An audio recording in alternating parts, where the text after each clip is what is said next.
For European governments battling to brace pummeled economies, there might be no better time to go green.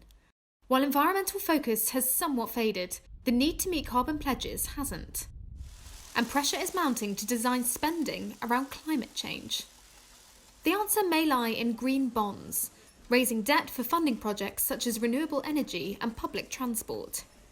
Simon Bond is the Director of Responsible Investment Portfolio Management at London-based Columbia Threadneedle. If you're going to spend money on fiscal stimulus, on infrastructure, it should be environmental infrastructure that benefits both the environment and, of course, as an investment, benefits society generally. So far, governments have been relatively slow to embrace green debt. Green bonds comprise less than 0.1% of total sovereign debt, according to S&P Global.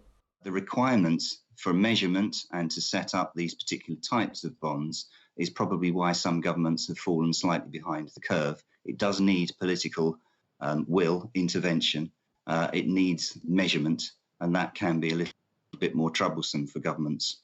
But what about the critics who say that green bonds won't be cost effective and that investors will have to pay a premium? We don't believe that you need to pay more for a sovereign green bond. In fact, we've seen that that's not been the case in the past. We think you can issue effectively the same cost of capital as a normal sovereign bond. And we've seen this.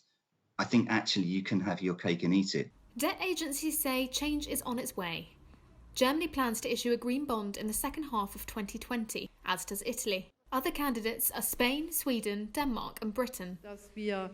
Germany's debt agency told Reuters its green bond plans would go ahead, despite the current circumstances.